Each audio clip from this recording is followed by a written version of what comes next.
Today we are joined by Tom Hagerty, a voice rooted in experience, clarity, and inner transformation. Tom brings forward a body of work shaped by personal awakening, deep introspection, and a sincere commitment to understanding the core of human potential. His lens invites us to step beyond the noise of habit and conditioning and reconnect with the original light we each carry. In this conversation, we explore how one's inner illumination becomes a compass for healing, purpose, and conscious evolution. Welcome to the show, Tom. It's such an honor to have you. Well, thank you very much, Anya. I'm very much looking forward to today and the dialogue that you and I are about to have. Yeah, so am I.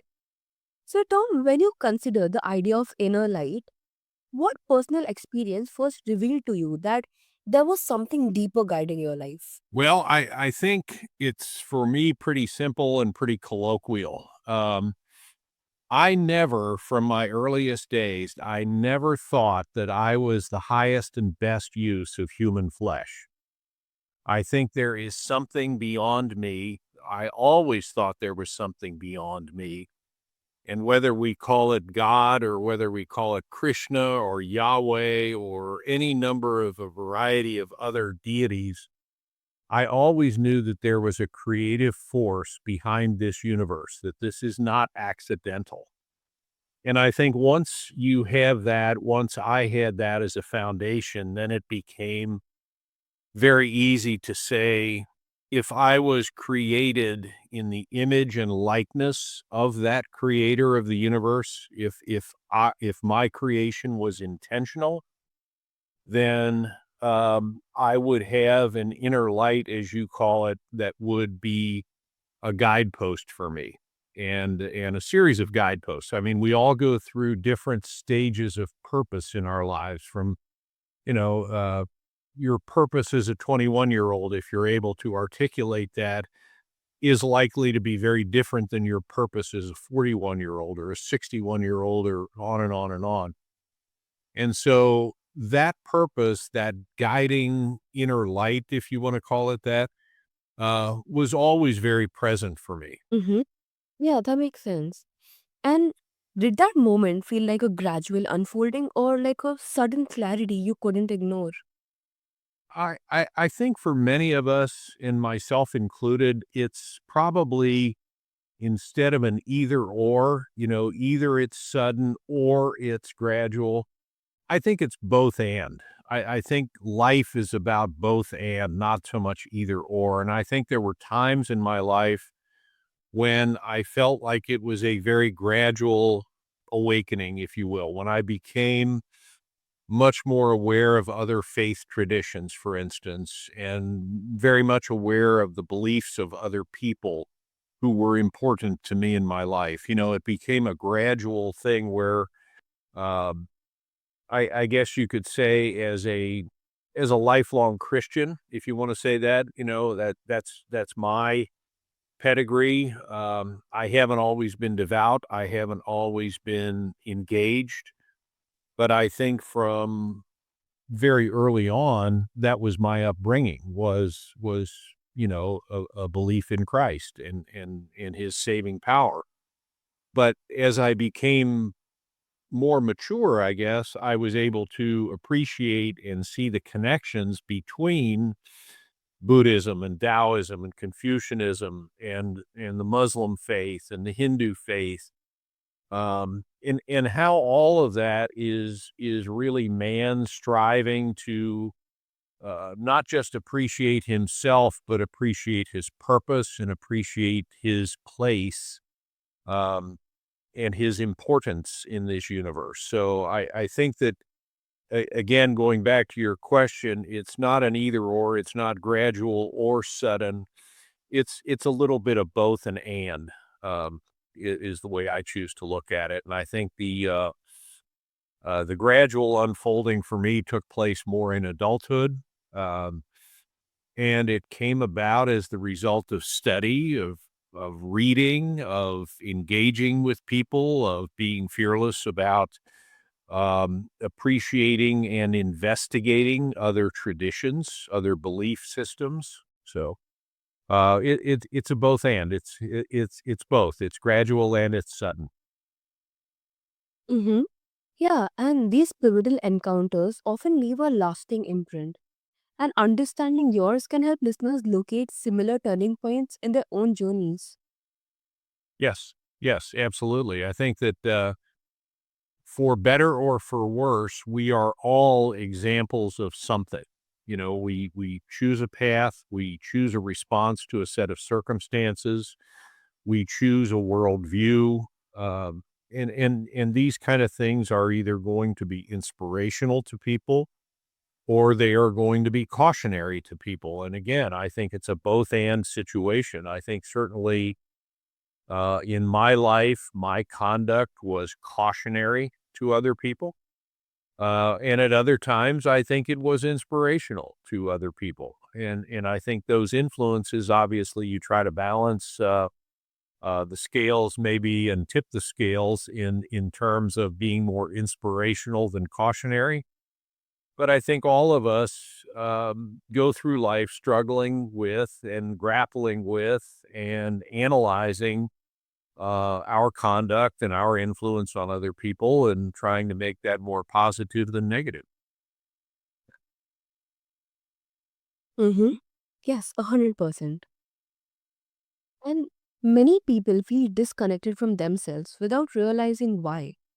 In your work, what do you see as most common barriers preventing someone from accessing their inner light? Oh boy, that's a big question. Accessing their inner light and being disconnected from themselves. I think that in some cases, many cases, I think the foundational reason why we are disconnected from ourselves is that we have chosen to isolate. We have chosen to access things that give us gratification and have no inherent value in the long run. We see that now in society. I mean, it's absolutely stunning to me to see that. And again, this is an American viewpoint. This is a viewpoint from Cincinnati, Ohio, the breadbasket of the Midwest, and so forth and so on. But I think it is transferring across a lot of different populations, and that is this epidemic, if you will, of loneliness. We've all read about it. I mean, here in America, you know, we have a poll out recently in the last couple of years that said that 60% of Americans say that loneliness is their constant companion. It's upwards of 25% where people in America under the age of 35 are saying, "I have no close friends." Can you imagine that? You know, that a third of the people in this country are saying, "I have no close friends."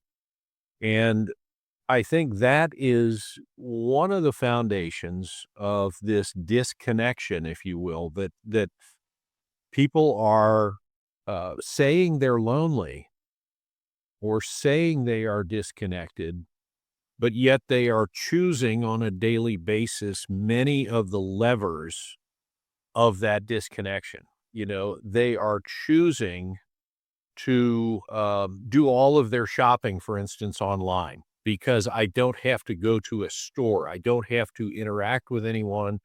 I order something from Amazon or wherever and I wait for it. You know, if I don't want to engage with anyone at a restaurant, I don't have to because I can do DoorDash, Grubhub, Uber Eats, etc. I never have to engage with someone. I can pay all my bills online. I can transact business online. In America right now, we can buy a car online. It's pretty soon we're going to be able to buy a house online. You'll be able to, determine the house that you want, get the approval from the bank, close online, etc. So we're in a position now in America, and I think it's spreading around the world, but we are in a position of America where by choice, you don't have to interact with anyone. So I think this disconnectedness from ourselves is is a result of that. You know, it is a result of more time to ruminate, more time to spiral, more time to go down the rabbit hole, more time to sell yourself short. And those are the kind of things that we as individuals have to choose something differently. You know, the Stoic philosopher said you can't choose the circumstance, but you can choose the response. The circumstance is we have a lot of items in a lot of ways to put convenience into our lives, but we have to choose what that response will be. Will I use all those levers? Will I pull all those levers? Or will I continue to embrace the interaction with other people and the interaction with, people that are different than me, people that are like me, people that are in my echo chamber, outside of my echo chamber? What am I doing to foster those kind of relationships? And relationship building is going to be critical. Yes, absolutely. And but once that barrier cracks open, what shift usually becomes possible? I think the shift that you make possible by refusing disconnection, if you will, by actively saying that is not going to be a part of my life, this perpetual disconnection. I think what happens then is that you begin to build in yourself, and I talk about this a little bit in my book, but you begin to build some of the qualities in yourself that are going to enhance your further development. You're going to be more trustworthy. You're going to be more humble. You're going to be more resilient. You're going to be more respectful. You're going to have a bigger perspective. You're going to have an appropriate sense of risk or a sense of change. And those are the kind of things I think that are the outcomes of choosing to be connected with one another.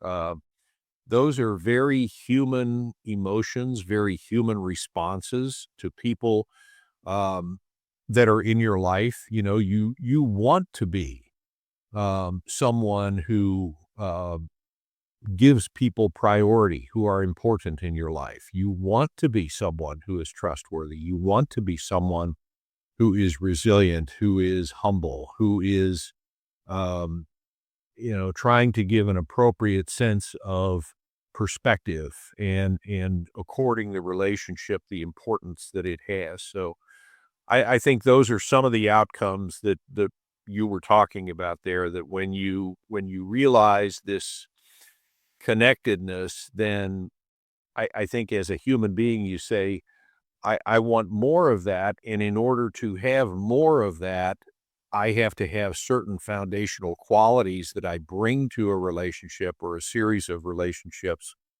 that will allow that to happen and continue to happen and continue to grow. Yeah. And that first shift, however small, often carries enormous meaning. And your insight may help listeners recognize their own readiness. Uh, you're asking a lot of tough questions for early in the morning in Cincinnati, Ohio. Not really tough questions, very insightful, very good questions. Um, I I think that, the self-realization is something that is highly individual and highly internal.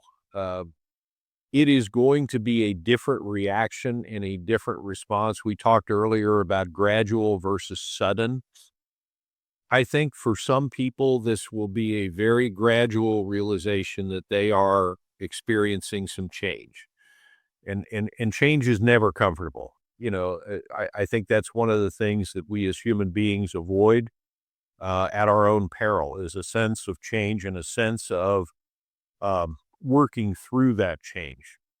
So I think that this is going to be something that each one of us, each individual will grapple with in his or her own way, that this gradual or sudden realization of the inner light, the gradual or sudden relationship, or the relationship between us and others, the primacy of those relationships, the importance of those relationships, that realization is going to be highly individual.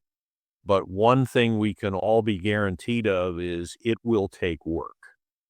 And I think that's really something that all of us need to internalize in this world of convenience. You know, you and I are talking very, very long distance, different time zones, and the conversation is seamless. So we have all of the modern conveniences we need, but what we can't have from modern society is mitigating change and somehow attempting to avoid the hard work of transformation. That is something that is hardwired into each of us. We're going to have to experience it on our own. And, you know, the friendships we have, the relationships we have will help in that as guides, as mentors, if you will, people that are in our lives. But it's going to be something that's very individual and it is going to be work. Mm-hmm. Yes, definitely. And you've spoken about personal awakening as both an inward journey and embodied practice. How do you explain this balance to someone who feels lost in either emotion or intellect? Well, I think in America we're pretty direct, and I think the way that I look at it is, you know, toughen up, get ready. Nobody promised you a life of ease. Nobody promised you a life of convenience. Nobody promised you a life of prosperity. Um, when you are going through this change, have an appetite for work, have an appetite for study, have an appetite for engagement with others, have an appetite for wise advice. Absent those, then the opportunity for transformation is minimal at best. And I think that in my work with, coaching clients that I have, or in my work with young people, I do some work with young people who have been, ground up, if you will, by the system here in America and had some unfortunate things in their lives due to nothing that they did themselves. I still try to say to people, you have a certain set of circumstances. Those circumstances are factual. They are not to be interpreted. You know, you're living in poverty in a foster home or you're not. You know, you had been fired from your job or not. You know, those things are not debatable. What is highly individual and highly, um, I would say, invigorating in some cases is what is your response to those? And that's why I think, um, I tend to be, very direct with people in situations like that. You're going to choose your response. You won't choose the circumstance. You won't choose the occurrence in many cases, but you will choose 100% of the time your response to it. And that is going to determine, the inner light, if you will, that you carry with you, because that response is yours and yours alone. And choose wisely.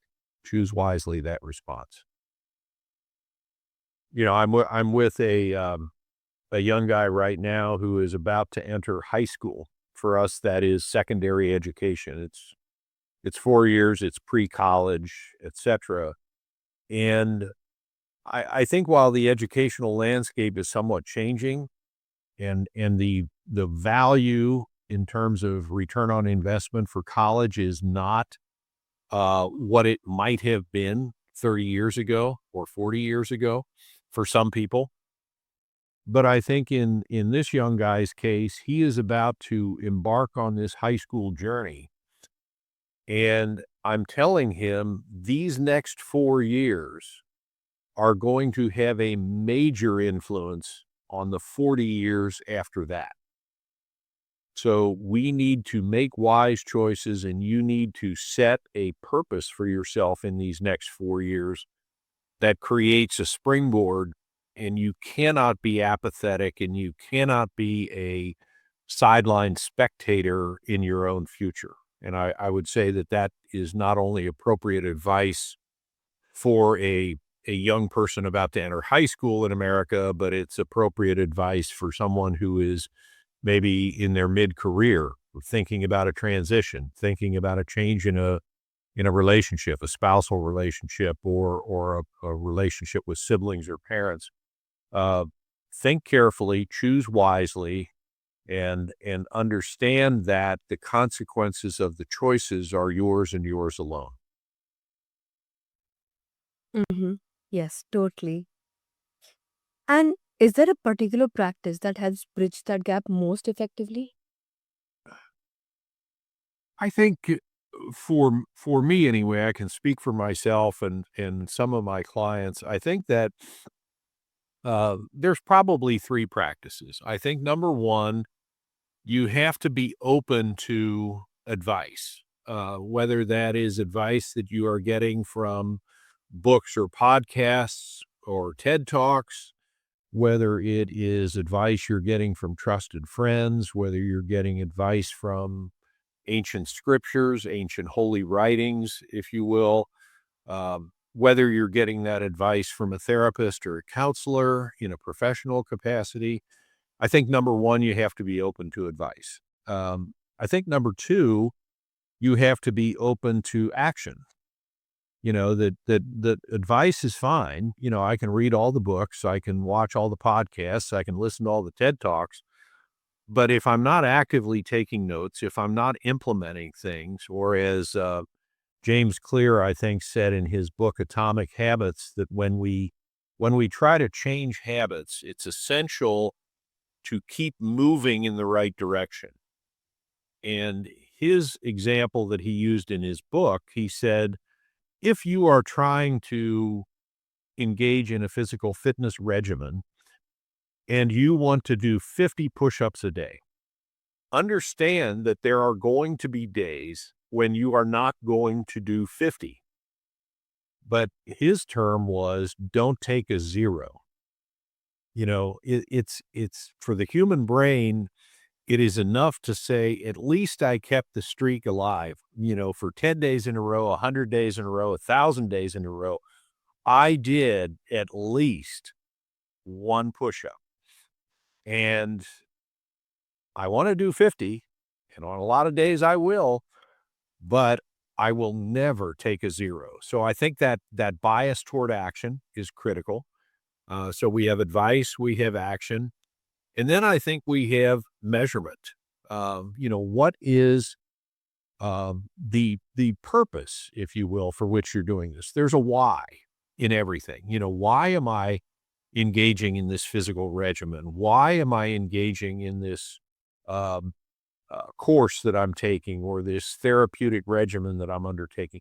It's because there is something out here that I want to achieve. That achievement, and it's funny. I didn't intend it to be this way, but you have advice, you have action, and you have achievement or measurement. I think it's absolutely critical that people have those kind of things in place as they seek to look at this transformation or this change or this growth.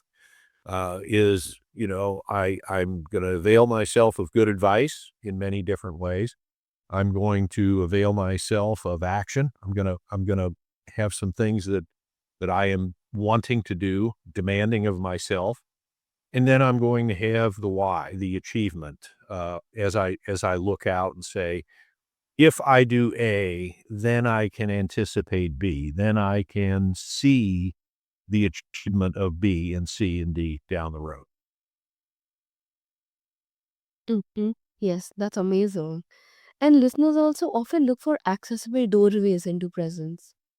And your guidance can offer both direction and reassurance. I hope so. I hope so. I mean, this is a interesting time that we're living through. We are living through a massive transformation of information, of access to information, of the validity of certain information, the need for discernment, the need for narrowing focuses and having really clear set goals. And I think that many of us fall victim to the amount of information, but very few of us discern the quality of that information. How do we gain a purpose for which we live?